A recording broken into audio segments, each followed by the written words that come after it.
Merhaba. Çünkü bu cami Türk. Balkanlar ya, her türlü. Ben böyle bir şey giymek istiyorum. Biri bana bulsun. Çok uygun ya. Bir saniye düşündüm de. Bayağı uygun. Oo, köfteler pişiyor. Türkçe biliyor musunuz? Yok. Biraz. Biraz. Elinizdeki ne? Aa, hiç bakmıyorum ya. Kandırdın beni abi ya. Herkese merhaba. Kosova'dan sevgiler, saygılar. Umarım keyifler yerindedir. Balkan turuma Kosova'nın başkenti Priştine'den başlıyorum. En uygunu bulabildiğim uçak bileti Priştine'ydi. O yüzden direkt Priştine'ye geldim. Rotamı buna göre yaptım. Balkanlar rotasına diğer şehirlere uçak biletleri çok daha yüksekti. Hava yoluyla Kosova'ya gelip buradan başlamak bana daha mantıklı geldi. Buradan sırasıyla önce Kuzey Makedonya, daha sonra Sırbistan, oradan Bosna Hersek, oradan Karadağ, Hırvatistan, Karadağ ve en son Arnavutluk'ta bitirmek. Buraya turla değil de benim gibi bireysel gelecek olanlar için de ipuçları veriyor olacağım. Örneğin havalimanından şehir merkezine nasıl geldim gibi. Ama öncesinde biraz Kosova'dan bahsetmek istiyorum. Kosova dünyanın en geç ülkelerinden bir tanesi. 2008 yılında bağımsızlığını kazanmıştır. Kosova'yı tanıyan ilk ülkelerden bir tanesi de Türkiye'dir. Tarih boyunca birçok medeniyete ev sahipliği yapan Kosova'nın başkenti Priştine. Ben şu anda Priştine'deyim. Burası aynı zamanda ülkenin en kalabalık şehri. Osmanlı İmparatorluğu'nun da egemen olduğu bu topraklarda birçok Osmanlı'dan kalma eseri de görme fırsatımız olacak. Priştine'ye gelirken buna en çok dediler ki Prizren'e git, Prizren'e git. Buradan sonraki rotamız Prizren olacak zaten. Benim şehirdeki ilk durağım Fatih Sultan Mehmet Camii. Fatih Camii olarak da biliniyor. Cami Osmanlı'nın buralarda bıraktığı en büyük, en önemli eserlerden. 1461 yılında tipik bir Osmanlı mimarisi olarak inşa edilmiş. İkinci Dünya Savaşı'nın sonlarında büyük bir restorasyona girmiş. 1955 yılındaki büyük depremle beraber minareler büyük zarar görmüş. Bir tane minaresi bulunuyor. Öbür taraftan göstermek daha iyi olurdu. İçeride başörtü var mı? Var. Çünkü bu cami Türk. Evet, Fatih Sultan Mehmet Camii. Burası bizzat Fatih Sultan Mehmet'in emriyle yaptırılmış bir cami. 1955 yılında depremde maalesef ki büyük bir zarar görmüş ama şu anda da aktif olarak kullanılıyor.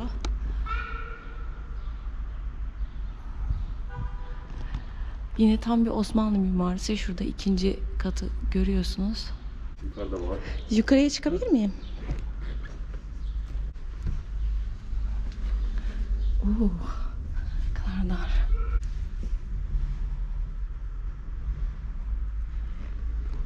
Burada Kur'an-ı Kerimler var.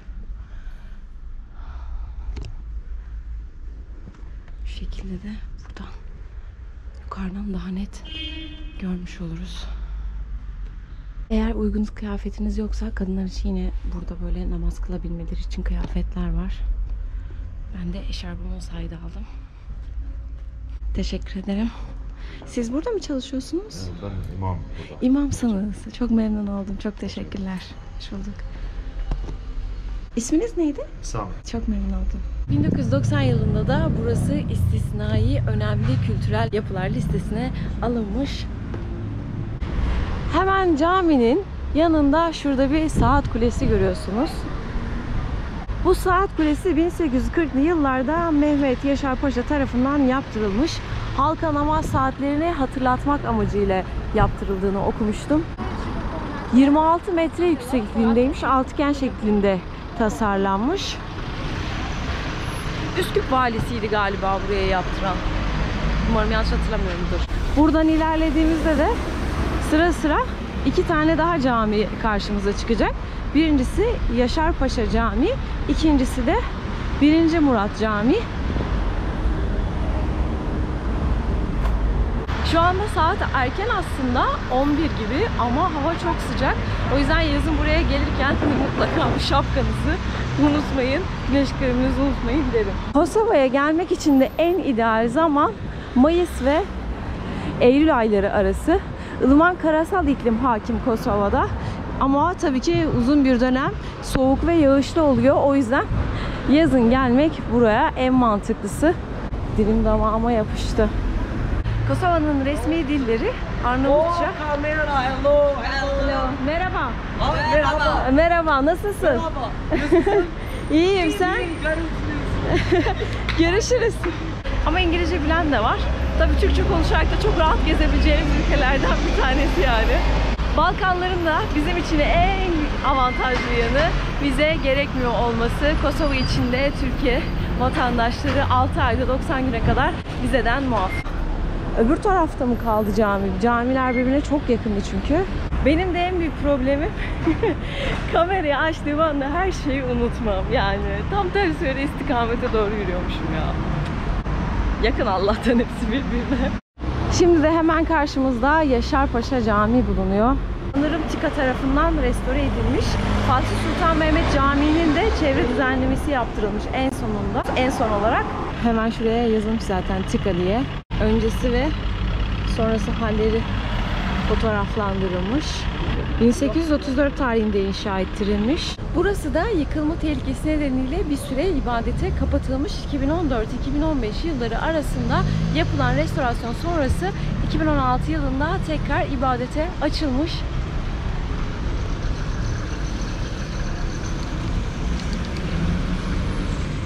Diğer camideki imamı dediğine göre bu caminin imamı ya da müezzini de Türk olması lazım ama hemen sıra sıra zaten Fatih Camii, Yaşarpaşa Camii ve devamında da Çarşı Camii ya da diğer adıyla 1. Murat Camii. Bilgileri verirken eğer bir tarihte hata yaparsam ya da yanlış isim telaffuz edersem lütfen ama lütfen yorumlarda belirtin. Hatalarımızı düzeltelim. Olabilir insanlık hali video çekerken.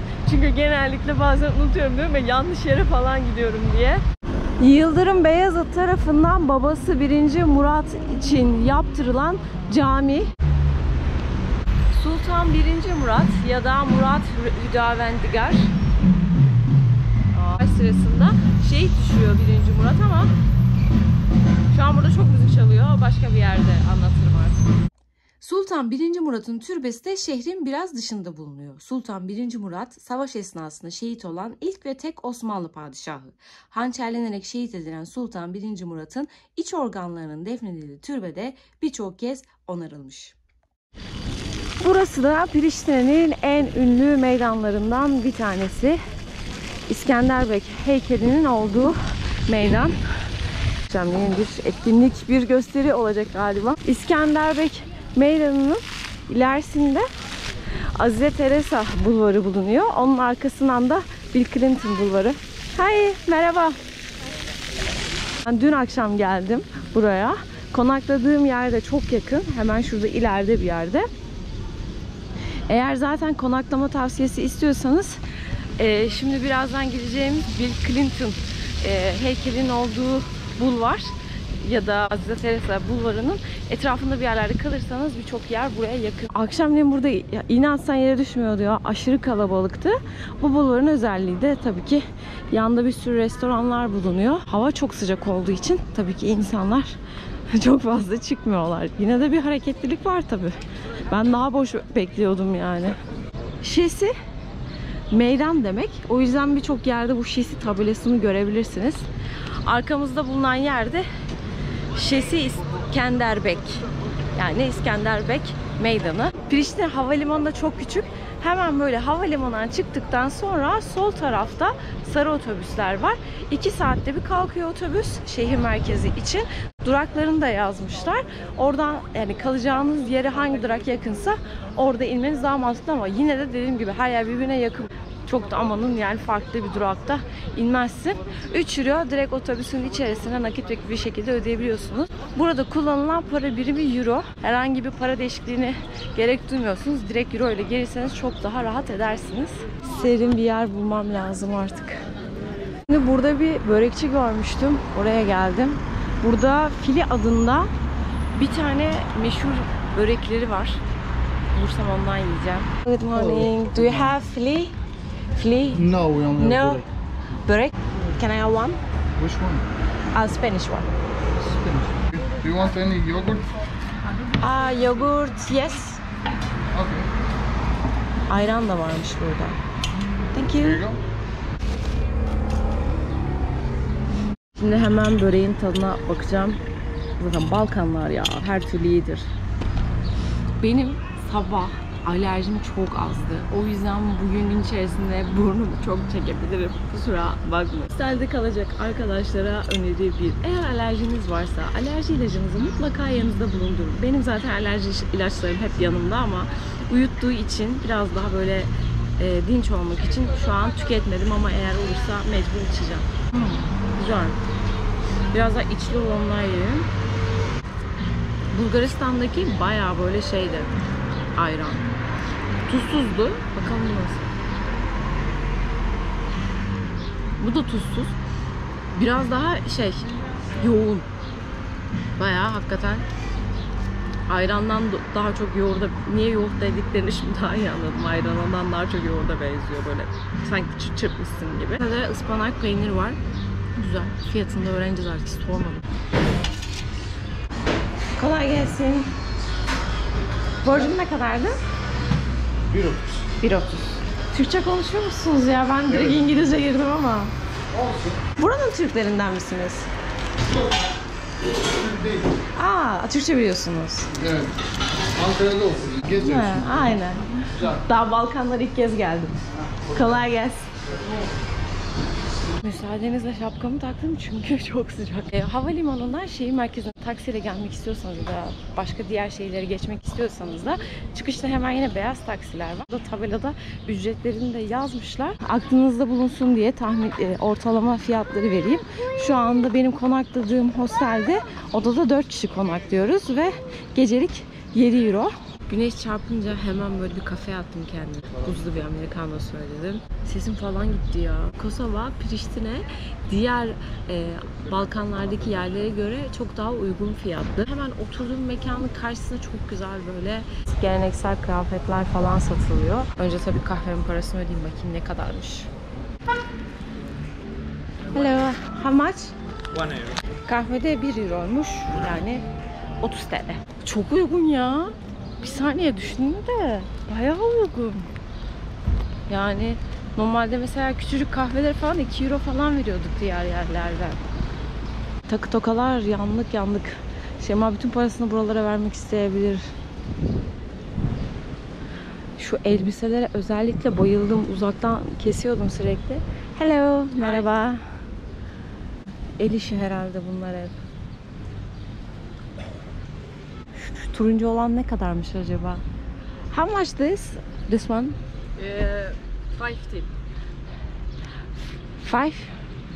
Значит, 50 or okay. 50 euroymuş şu.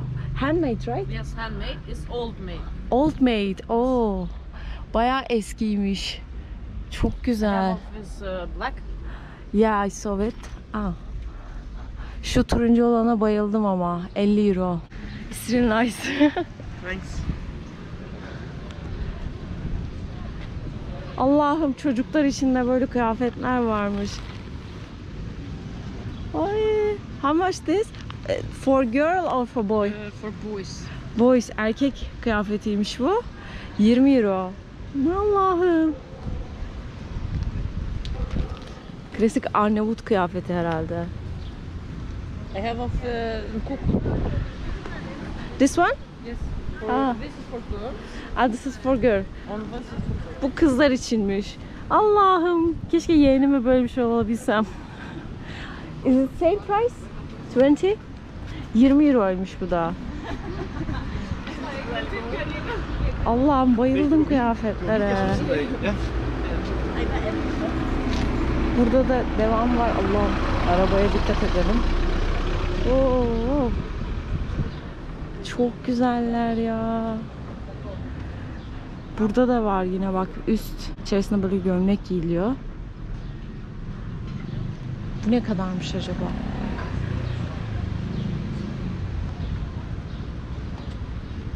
Hello, merhaba. How much the magnet? 2 euro. Şurada anahtarlıklar da varmış. Ay bu ne güzelmiş. 50 şey herhalde bunlar. How much this? 5 euro. 5 euro.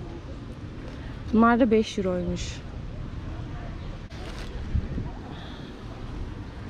Ha.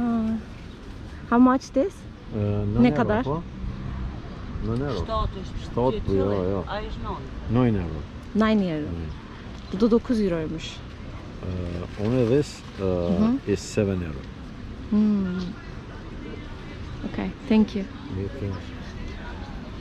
Çok güzel kıyafetler ya Rabbim. Şuna baksanıza. Ben böyle bir şey giymek istiyorum. Biri bana bulsun. Biraz daha euro bu kadar yüksek olmasaydı kendime direkt alırdım ya böyle bir şey.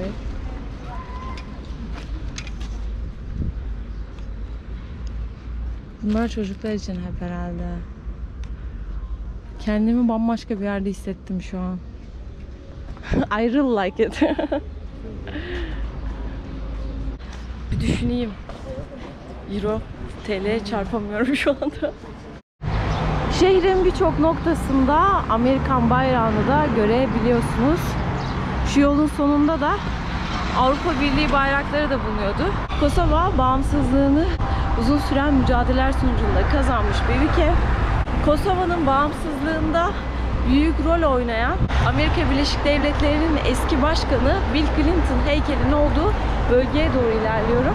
O sırada bayrağı da görmüşken göstermek istedim.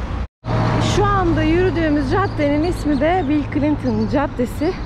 Hemen zaten ileride şu köşede yine bir Amerikan bayrağını görebiliyoruz.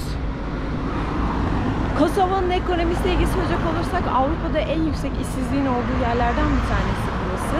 Resmi askeri ücret de tam olarak bilinmiyor galiba. Baktığımda göremedim açıkçası. 250-300 euro diyen var, daha farklı rakamlar verenler var. Zaten genellikle buranın gençleri iş bulamadıkları için farklı ülkelere gitmek zorunda kalmışlar. Şunu söylemem lazım, insanları güler yüzlü ya. Vallahi ben zaten gülen insanları, böyle güler yüzlü karşı insanları gördüğümde ülkeye artı bir ekliyorum direkt kafamda. O yüzden böyle bir kendi içimde burayı bir sevdim ben. Birçok da böyle Türk restoranları falan da görebilirsiniz. Mesela burada bir tane hemen geçerken karşımıza çıktı. Yolda da çok fazla gördüm ben. Dünyanın en genç ülkelerinden bir tanesi diye. Çok bu bağımsızlık mücadeleleri sırasında da tabii ki şehirler çok büyük tahribata uğramış. Küllerinden doğmuşlar yani. Yeniden yapıyorlar, gelişmekteler. Mesela otobüsler falan içerisinde sistemler falan yok. Para ödeyip binebiliyorsunuz. Yani böyle bir kart sistemi falan daha kurulmamış. Olur yani, ne var ki, bütün ülkelerde var. Ve Bill Clinton heykeline geldik. Dediğim gibi bu anıtın bulunduğu caddenin ismi de Bill Clinton. Bill Clinton 2009 yılında burayı ziyaret ettiğinde burası, bu heykel açılıyor. Caddenin ismini de Bill Clinton Caddesi olarak değiştiriyorlar. Amerika, Kosova'nın bağımsızlığında büyük rol oynayan ülkelerden bir tanesi ve Kosova'nın en büyük müttefiklerinden.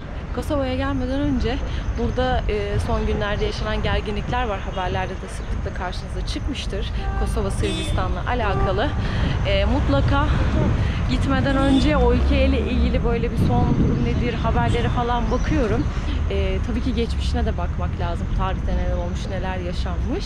Bununla ilgili belgesel izlemenizi kesinlikle öneririm. Çok fazla böyle işte Kosova, 98-99 savaşları, daha önceki mücadeleler, Yugoslavya dönemi. Tabii ki bağımsızlık kolay kolay kazanılmıyor.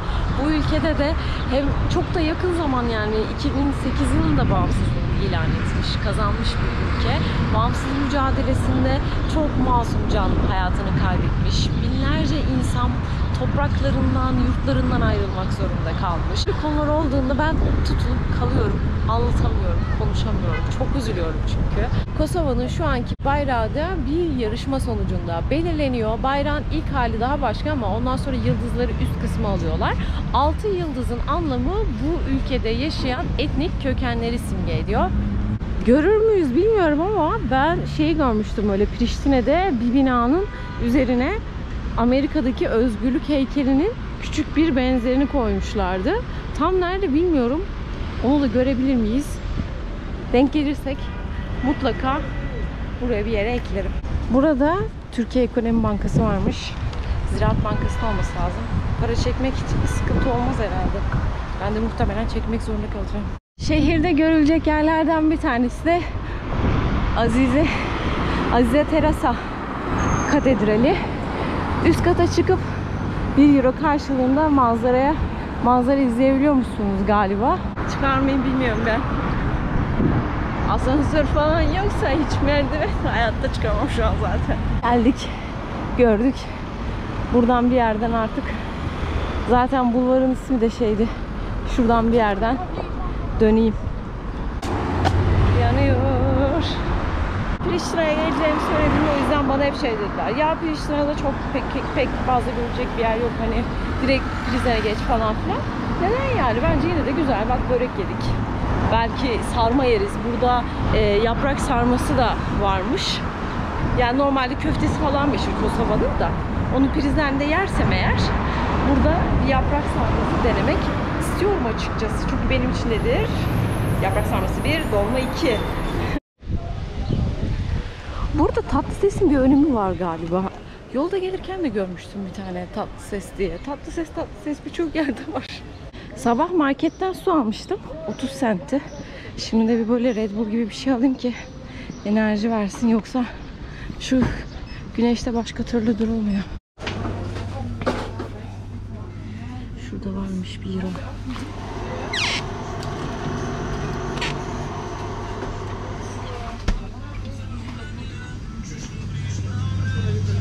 Sularda 30 cent falan. Ben sonunda dışarı tekrar çıkabildim. Vallahi burası cennetmiş ya. Baksana. Bir gün gelin olursam kesinlikle şöyle şeyler giymek istiyorum. İleride pazar varmış. Şuradan bir su alayım. Açık. Hello. Is there any local bazaar there? Pazar. Okay, thank you. Var demek istedi herhalde. Hocam bu sıcakta da pazarları biraz geç yapın da insanlar geç alışveriş yapsın ya. Üzümler, şeftali 80 centmiş domates. Hello.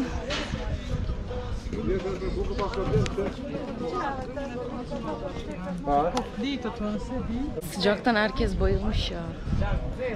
Pazarda kimse kalmamış ki. Boş. Soğanlar 1 euro. Yine domatesler 80 cent. Muz 80 centmiş. Biberler 1.20. Thank you. Hemen karşıda kaçak sigara var. Yes. Fiyatlar ne kadar bilmiyorum. Şöyle bir gidelim. Ben bir tek şeyi bekliyorum. Böyle Türkiye'de bizde hep gel gel diye bağırıyorlar ya. Her pazara girdiğimde öyle bir ses gelmesini bekliyorum nedense. Çok sıcak. Ama aynı anda da çok rüzgar var. Ben anlamadım olayı. Hello. Hello. Pazar kapanmış zaten neredeyse. Pazarda bir ben.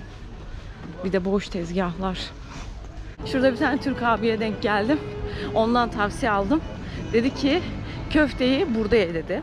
Prizren'de tadına bakarız, kıyaslarız hangisi daha iyidir diye. Fiyatlar da 3-4 euroymuş. Ben de buraya düşünmüştüm ama emin olamadım. Ne bileyim. Masadaki Türkçe biliyor dedi. Deneyelim köftelerinden. Ben yine ayran söyledim. Ayran değil de yoğurt daha doğrusu. İçinde tuz yok çünkü. Az tuz ekleyelim. Fiyatlar genel olarak iyi ya. Köfte 3 euro. Hamburger 3 euro. Mesela ben ayran söyledim.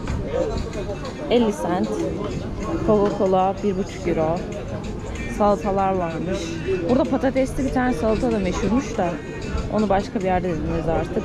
2 euro. Ben girerken kaç tane masa boştu ya. Vallahi ayağım burnum geldi nedir.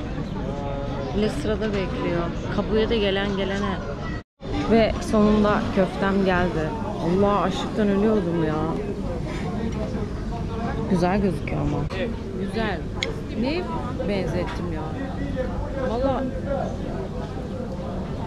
Sultanahmet köftesine benzettim. İlk yediğim ama. Daha sonra birkaç kere unut gelmişti. Orada çok beklediğim için serviste. Buna sıcak 3 euroydu. Ne kadar vardı içerisinde? Bir tanesini daha yiyorum. 1, 2, 3, 4, 5. 5 köfte. Yanında da biraz salatalık. Hesabı ödeyelim. Oo, köfteler pişiyor. Vallahi gayet lezzetliydi. Türkçe biliyor musunuz? Biraz. Nasıl teşekkür ediyorum sizin dilde? Faleminderit. Faleminderit. Evet. İçerisi de böyle bayağı ferah, geniş. Priştine Türk lirasıyla gezebileceğiniz en uygun yerlerden bir tanesi. Mesela bak, kahveyi 1 euroya içtik. Güzel bir yemek yedik, 3 euro. Kolay gelsin. Sağ olun, hoş geldiniz. Hoş bulduk. Dondurma yemeye geldik abi. Tabii ki. Tatlımızı da yiyelim. Tabii ki Priştine'deki tek Türk dondurmacı biziz. O yüzden sadece öyle bizden mi? yiyebilirsiniz. Kaç senedir buradasın abi? Ben 1 aydır buradayım. Daha yeni. önce Arnavutluk'ta ve Katar'da bulunuyordum. Süper. Oralarda uzun yıllar durdum. Şovunu yapacak mı bize abi? Deneriz senin için. Sade karışık, karma karışık. Sade olsun abi Tabii ki ya. her şeyin sadesi makbuldür. Aynen öyle. Size şöyle bir orijinal Maraş dondurması vereyim. Şöyle yakalarsanız. Vay. Haydi yakalayın ama. Bakayım. Ama abi dur. Kamerayı da tutuyorum bir yandan. Şöyle yakalayın. Bravo. Ama sen yakalayamıyorsun. Memleket neresi abi? Kahramanmaraş. Sizin var ya, direkt Kahramanmaraş'sınız. Süper. O elinizdeki ne? Hiç bakmıyorum ya. Kandırdın beni abi ya burada. Özür dilerim, pardon. Meslek alışkanlığı. Afiyet olsun. Pardon. Şöyle, ay! Kaldık abi böyle, hadi artık alak dondurmayı. Teşekkür olsun. ederim. Ne kadar abi? Normalde 3 dolar, sana özel fiyat 2 dolar alacağım sana. 2 dolar mı? Euro değil mi abi burada geçen? 2 euro. Dolara mı geçtiniz, haberim mi yok? Çok turist var, dolar veriyorlar, euro veriyorlar. Dondurma 3 euro yani, tamam. 2 euro. 2 euro. Bana mı, normalde de mi 2 euro? Sana özel 2 euro. Sağ olun. Şimdi hostele geri geldim. Allah, hostel temiz de şu asansörü biraz insanı tedirgin etmiyor değil. Peki tamam.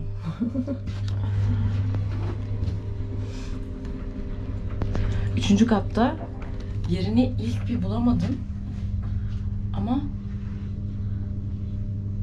uygundu ya. 4 kişilik odada kalıyorum. Bakayım odada kimse yoksa belki gösteririm.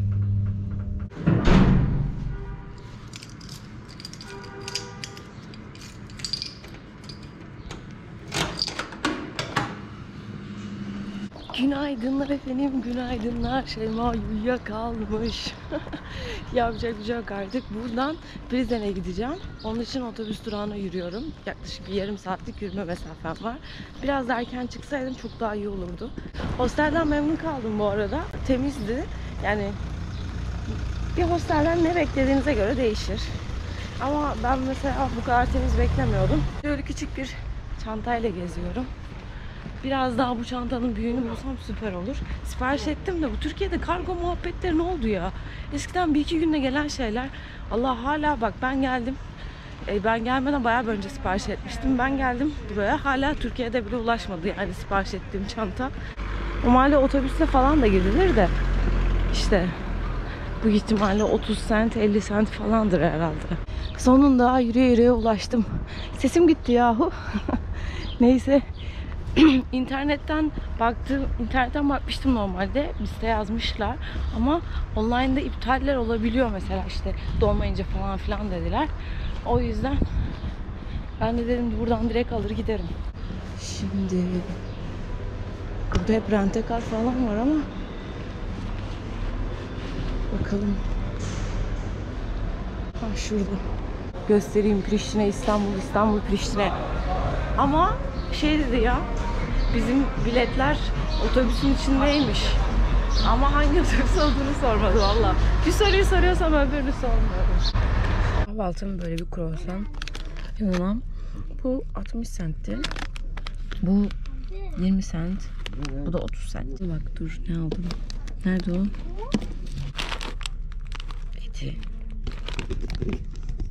Memleketimin markası ya. Herhalde dolunca kalacak. Böyle paraları ayarladım ben. Sonunda şehre ulaştım. Yani tahmin ettiğimden bir tık uzun sürdü gibi. Otobüs yarım saat bekledi zaten orada. 12 gibi kalktı galiba. Hatta yarım saatten fazla beklemiş oluyor. Neyse. 1,5 saatte buraya gelme sürdü. İşte 2 saat falan. Daha benim genel olarak yaşadığım bir problem var. Haritada hostellerin adıyla tam böyle hani sokak sokak göstermiyor. Ben birçok yerde hep öyle yapmıştım. Hostelin adını buluyorsun. Direkt şey. Burada hep cadde buldum. Hep caddelerin yerini biliyorum. Hosteli sonra tırım tırım orada arıyorum yani. Atlayıversem mi şuraya? Gerçekten. Biraz serinlerim en azından. Oo, 15 dakika daha yürüme yerim varmış. Ay nasıl görünüyorum? Hiçbir fikrim yok. Şapkayı falan çıkardım ben. Tepem kaymış olabilir. Yani gerçekten ben anlamıyorum yani. Hindistan'da orada burada zorlanmadığım şeyleri genellikle burada Türkçe konuşarak gezebileceğim ya da çok daha rahat gezmem gereken yerlerde zorlanıyorum. Anlamadım. Neyse bulamadım. Aşırı sıcaktı zaten burayı bir türlü. En sonunda bir tane işte Türkçe duydum, tamam mı? Bir abi konuşuyor. Ona sordum. O dedi ki niye hostelde kalıyorsun falan. Ya Allah ya, sonra başka bir sorum, o başka bir yanlış hostelin adresini, tarifini verdi falan filan. Neyse nihayetinde bulduk. Şurada garibim beklemek zorunda kaldım bir süre. Kapı da kapalı. Sonra bakkaldaki kız geldi. Şurada başka bir amca geldi. O amca gelmese zaten bitmiştim yani. Nihayetinde şöyle 4 kişilik bir odada kalıyorum ben, şuraya yerleşeceğim.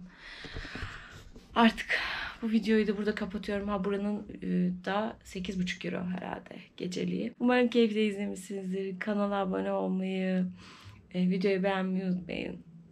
Gerçi bunları da hep sonunda söylüyorum. Buraya kadar izleyen kaç kişi vardır bilmiyorum. Neyse, buraya kadar izlediyseniz altta yorumda belirtin. Kendinize iyi bakın.